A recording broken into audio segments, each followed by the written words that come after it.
Hello and welcome to your ultimate guide for the C483 OA Principles of Management course. My goal today is simple: give you everything you need to fully understand the key concepts, master them, and walk into your C483 OA exam with total confidence. In this video we'll cover planning process, strategic management, environmental analysis, corporate strategy, strategy implementation, and remember, our website offers free exam guides and practice questions to help you ace your C483 OA exam. You'll find the link in the description below, so be sure to check it out and get the resources you need to study smarter, not harder. So let's dive right in. Planning is the conscious, systematic process of making decisions about organisational goals and activities for the future. It provides the framework, focus, and direction for meaningful action in any organisation. Planning isn't a haphazard response to problems. It's a purposeful effort directed by managers that draws on employee knowledge and experience throughout the company. The basic planning process follows 6 fundamental steps that mirror the decision-making process. These steps include situational analysis, generating alternative goals and plans, evaluating those alternatives, selecting the best options, implementing the chosen plans, and monitoring and controlling the results. Each step builds on the previous one to create comprehensive organisational direction. Situational analysis is where planning truly begins for any organisation. Within their time and resource constraints, planners gather, interpret, and summarise all relevant information about the planning issue at hand. This analysis studies past events, examines current conditions, and forecasts future trends while focusing on both internal organisational forces and external environmental influences. Before we dive deeper into our first major planning concept, I want to let you know about something incredibly valuable for your exam preparation. I've created over 300 completely free practice questions that work hand in hand with everything we're covering today. You'll find the link in the description, and I encourage you to bookmark it because these questions will help you apply every single concept we discuss. Alternative goals and plans emerge from the situational analysis phase of planning. This step encourages creativity and broad thinking about organisational work. Goals are the targets or ends that managers want to reach, while plans are the actions or means managers intend to use to achieve those goals. Plans should outline alternative actions, required resources, and potential obstacles. Contingency plans are essential. What if scenarios that include actions to take if initial plans don't work well, or if events demand sudden changes? Major corporations maintain contingency plans for disasters, ensuring vital data backup, recovery systems, and employee crisis responses. But contingency planning matters for common situations too, like snowstorms, price increases, computer breakdowns, competitor moves, or changing consumer tastes. Goal and plan evaluation comes next in the planning sequence. Managers evaluate the advantages, disadvantages, and potential effects of each goal and plan they've developed. They must prioritise goals and eliminate some options entirely. Managers pay close attention to costs and expected investment returns when evaluating alternatives, following systematic decision-making processes to choose the best path forward. Goal and plan selection involves choosing the best options after thorough assessment. The evaluation process helps identify trade-offs and decide what to pursue. For example, when choosing among new product launches, managers weigh upfront investments, market sizes, fit with existing product lines, and company image considerations. Experienced judgment plays an important role, though relying solely on judgment isn't always the best approach. Implementation is where plans become reality in organisational settings. Even the best plans are useless if they aren't implemented properly. Managers and employees must understand the plan, have resources to implement it, and be motivated to execute it successfully. Employee involvement in planning typically creates better information, stronger commitment, and higher motivation for successful implementation. What we just covered about the planning process is exactly the type of foundational material you'll find in our free practice question bank. These aren't just basic questions either. They're designed to test your deep understanding, just like the real organizational assessment exam will require from you. Monitoring and control represents the sixth essential step in formal planning. Without monitoring, you'll never know whether your plan is succeeding or failing. Planning works in cycles. It's an ongoing, repetitive process. Managers must continually monitor actual performance against goals and plans, developing control systems to measure performance and enable corrective action when needed. Strategic planning involves making decisions about the organization's long-term goals and strategies. Strategic plans have strong external orientation and cover major organizational portions. Senior executives are responsible for developing and executing strategic plans, although they don't personally implement the entire plan themselves. Strategic goals are major targets relating to long-term survival, value, and growth. Tactical planning translates broad strategic goals and plans into specific goals and plans relevant to particular organizational units. Tactical plans often focus on functional areas like marketing or human resources. These plans concentrate on major actions a unit must take to fulfill its part of the strategic plan, typically with time horizons of 1 to 2 years. I know we're covering substantial detailed information, and you might be wondering how to practice applying all these concepts together.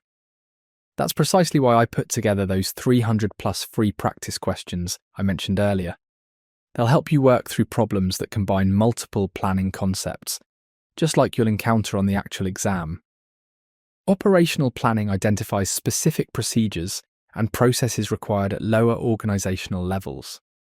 Frontline managers usually focus on routine tasks like production runs, delivery schedules, and human resources requirements. Operational plans typically cover periods of months rather than years, providing detailed short-term direction for day-to-day organizational activities. Aligning tactical, operational, and strategic planning ensures organizational effectiveness and efficiency. The organization's strategic, tactical, and operational goals and plans must be aligned, meaning they're consistent, mutually supportive, and focused on achieving common purpose and direction. Without alignment, different organizational levels may work at cross purposes, wasting resources and missing opportunities. A strategy map is one powerful tool for communicating strategic goals and helping employees understand their roles in achieving them. The map illustrates 4 key drivers of long-term success, including people's skills and growth abilities, internal process effectiveness, ability to deliver customer value, and ultimately, ability to grow financial assets. The map shows how specific plans in each area link together to generate real performance improvements. Strategic management involves managers from all organizational parts in formulating and implementing strategic goals and strategies. It integrates strategic planning and management into one single process. Strategic planning becomes an ongoing activity where all managers think strategically and focus on long-term externally oriented issues alongside short-term tactical and operational concerns. The strategic management process has 6 major components working together.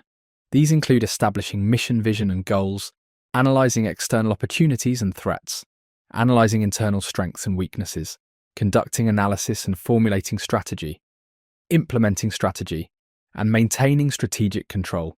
Each component is essential for successful strategic management. If some of these more advanced strategic concepts feel challenging right now, don't worry at all. That's completely normal and expected, and it's exactly why I created that comprehensive practice question bank. Working through those problems will help solidify your understanding and build your confidence for exam success. Establishing mission, vision, and goals is the first strategic planning step. The mission is a clear, concise expression of the organization's basic purpose, describing what the organization does, for whom it does it, its basic good or service, and its values. The strategic vision points to the future, providing perspective on where the organization is headed and what it can become. The most effective vision statements inspire organization members throughout the company. They offer worthwhile targets for the entire organization to work together to achieve. Often these statements aren't strictly financial because financial targets alone may not motivate all organization members. Vision statements should clarify long-term direction and strategic intent, helping everyone understand the destination. The Chief Executive Officer, with Board of Directors' input and approval, establishes the mission vision and major strategic goals. These should be communicated, or at least accessible to everyone who has contact with the organization. Large firms provide public, formal statements of their missions, visions, goals, and even organizational values for all stakeholders to review. Analyzing external opportunities and threats is the second strategic management component. The mission and vision drive this environmental analysis. Effective strategic management depends on accurate, thorough evaluation of the competitive environment and macro environment.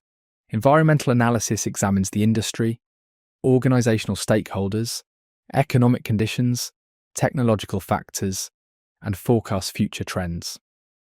Stakeholders are groups and individuals who affect and are affected by the achievement of organizational mission, goals, and strategies.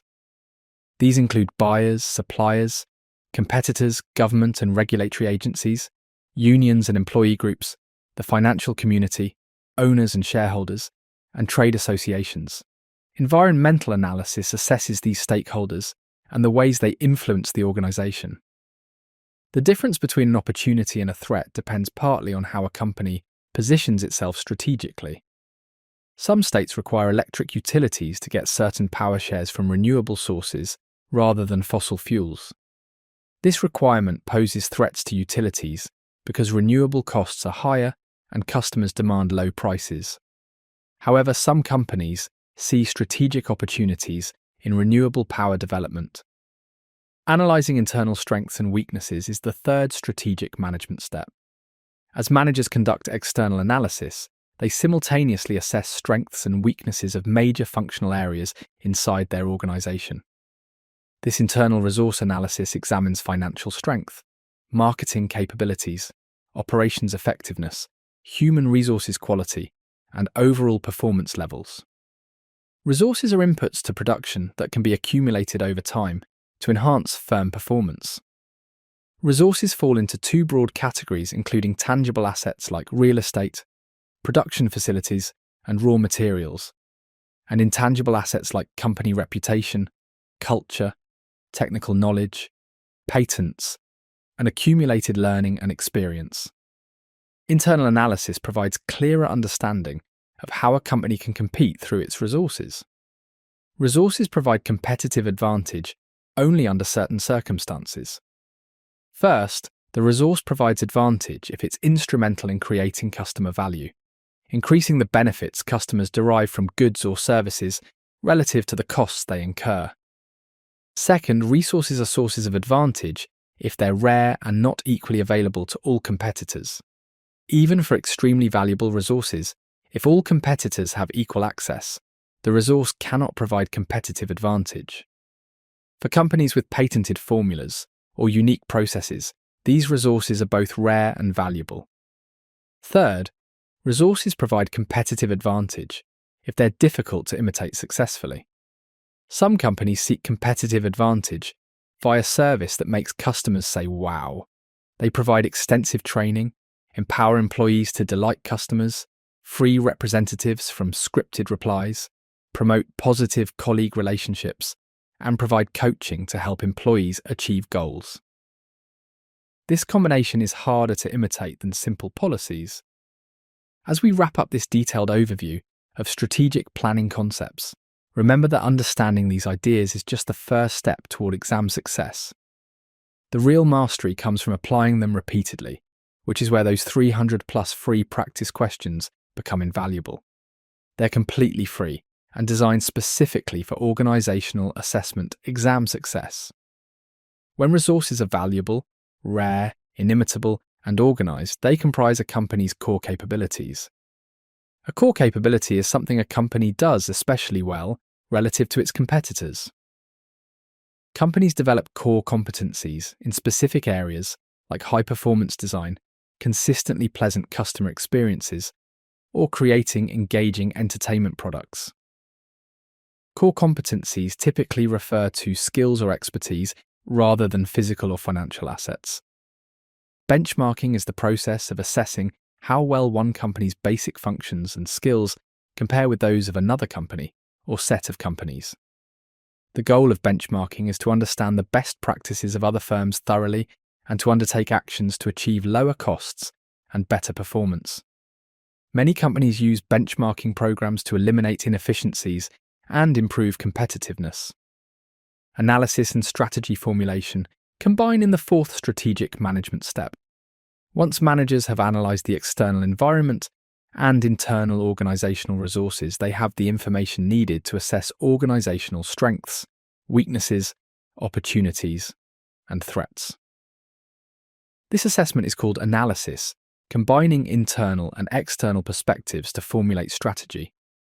Strengths and weaknesses refer to internal organisational resources and capabilities. For example, organisational strengths might include skilled management, positive cash flow, and well-known highly regarded brands. Weaknesses might include lack of spare production capacity and absence of reliable suppliers. These internal factors shape what strategies the organisation can pursue effectively. Opportunities and threats arise in the macro environment and competitive environment around the organisation. Examples of opportunities include new technology that could make the supply chain more efficient and underserved market niches. Threats could include the possibility that competitors will enter the underserved niche once it's shown to be profitable. Analysis helps managers summarize relevant important facts from their external and internal analyses. Based on this summary, they can identify the primary and secondary strategic issues their organization faces. Managers then formulate strategies that will pursue opportunities by capitalizing on organizational strengths, neutralizing weaknesses, and countering potential threats.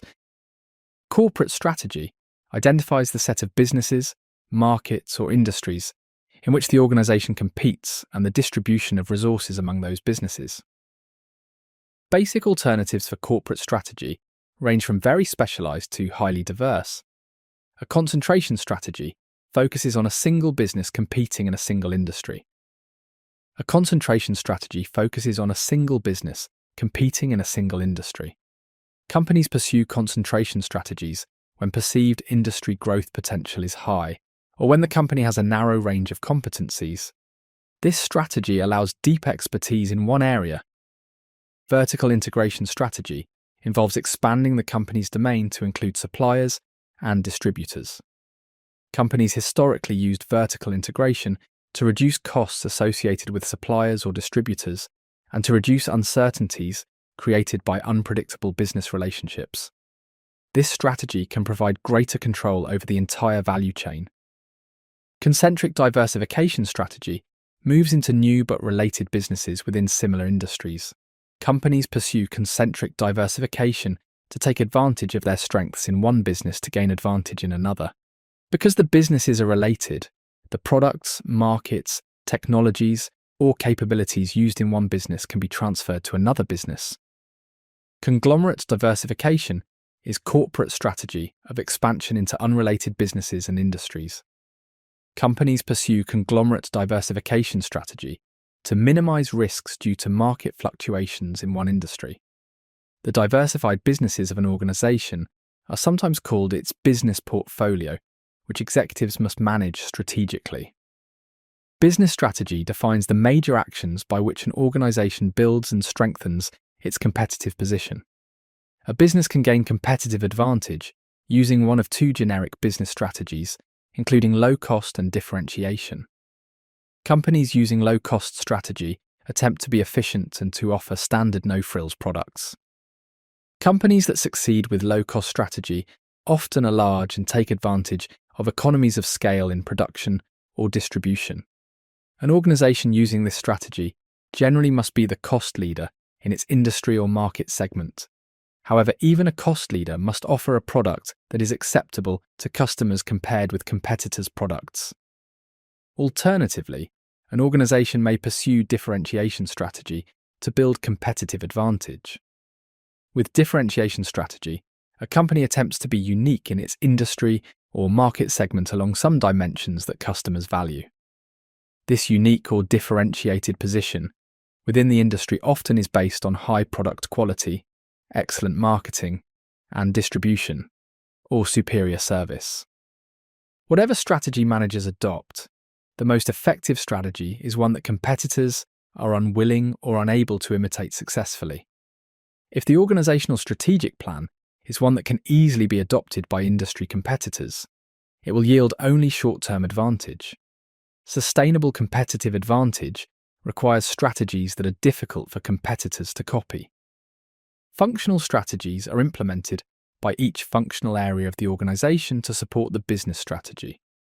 The typical functional areas include production, human resources, marketing and sales, research and development, finance, and distribution. These strategies are developed by functional managers with input and approval from executives responsible for business strategy. Strategy implementation is the fifth component of strategic management, where plans become actions. As with any plan, simply formulating a good strategy is not enough. Strategic managers must ensure that new strategies are implemented effectively and efficiently. The best executives and strategy consultants realize that clever planning techniques and good strategies don't guarantee success. Many organizations are extending more participative strategic management process to implementation stages. Managers at all levels are involved with formulating strategy and identifying and executing ways to implement it. Senior executives still may oversee the implementation process, but they're placing responsibility and authority in the hands of others throughout the organization. Strategy implementation involves 4 important steps working together systematically. First, define strategic tasks by articulating in simple language what a particular unit must do to create or sustain competitive advantage. Second, assess organization capabilities by evaluating the organization's ability to implement the strategic tasks through interviews and analysis. Third, develop an implementation agenda where management decides how it will change its own activities and procedures, what skills and individuals are needed in key roles, and what structures, measures, information and rewards can best support the needed actions. Fourth, implement the plan with top management monitoring progress, while task forces continue providing feedback. 6 major barriers can kill strategy implementation if not addressed properly. These silent killers include top-down or laissez-faire senior management style, unclear strategy and conflicting priorities, an ineffective senior management team, poor vertical communication, poor coordination across functions or borders, and inadequate down-the-line leadership skills and development. Beating the silent killers requires leadership creating partnerships with teams, developing clear strategy statements, involving top teams in change processes, establishing honest fact-based dialogue, defining business-wide initiatives with new organizational roles, and developing lower-level manager skills through newly created opportunities to lead change and drive key business initiatives. Environmental analysis must examine forces in the environment, including economic conditions and technological factors. One critical task in environmental analysis is forecasting future trends. Forecasting techniques range from simple judgment to complex mathematical models that examine systematic relationships among many variables. Even simple quantitative techniques outperform intuitive assessments of experts. Industry and market analysis examines industry profile with major product lines and significant market segments, industry growth rates for the entire industry and key market segments, and industry forces including threat of new entrants, threat of substitutes, economic power of buyers and suppliers, and internal industry rivalry. Competitor analysis examines major competitors and their market shares, competitor goals, strategies, strengths and weaknesses, and competitor advantages, including the degree to which industry competitors have differentiated their products or services or achieved cost leadership. This analysis helps companies understand their competitive position and develop appropriate strategies. Political and regulatory analysis examines legislation and regulatory activities and their effects on the industry, plus political activity levels that organizations and associations within the industry undertake. Social analysis examines current and potential social issues and their effects, plus social interest groups like consumer, environmental, and activist groups attempting to influence the industry. The planning model we've described is hierarchical, with top-level strategies flowing down through organizational levels into more specific goals and plans with ever shorter timeframes. But the planning sequence isn't as rigid as it sounds. Managers at all levels may be involved in developing and contributing to the strategic plan, making it more collaborative and effective.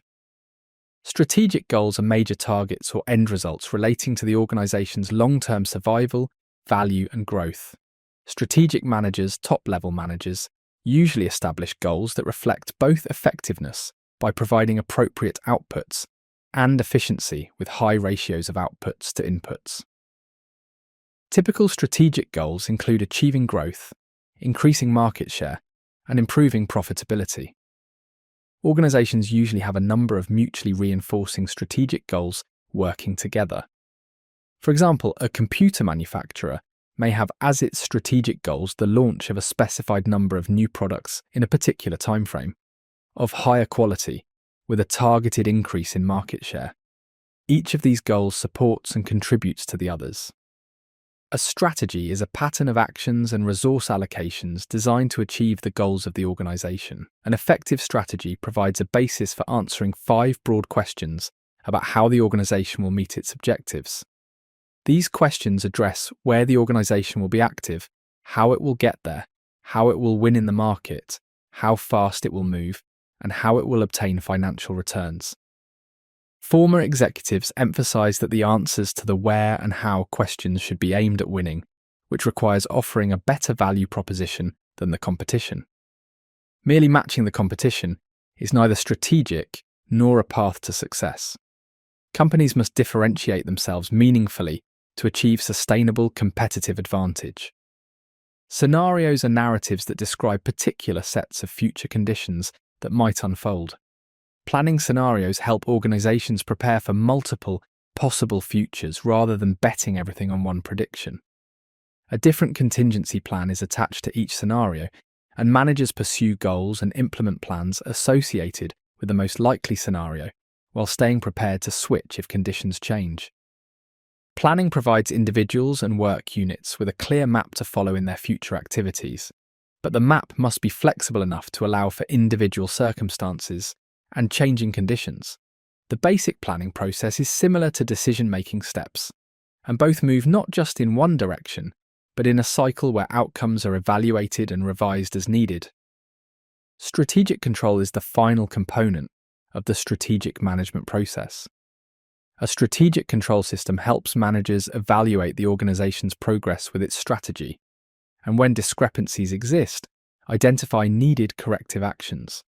The system must encourage efficient operations that are consistent with the plan while allowing flexibility to adapt to changing conditions.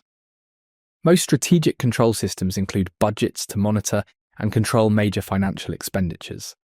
As a first-time manager, you're likely to work with your work unit's budget, a key aspect of your organization's strategic plan. Your executive team may give you budget assumptions and targets reflecting your part in the overall plan. The dual responsibilities of a control system, efficiency and flexibility, often seem contradictory with respect to budgets. The budget usually establishes spending limits, but changing conditions or the need for innovation may require different financial commitments during the period. Some companies solve this dilemma by using 2 budgets, strategic and operational. Don't forget to grab those free practice questions from the link in the description. With the depth of knowledge you've gained today, plus the practice from those questions, you'll be incredibly well prepared for your organizational assessment exam. You now have a complete understanding of planning fundamentals, strategic management, competitive strategies, and implementation techniques to succeed.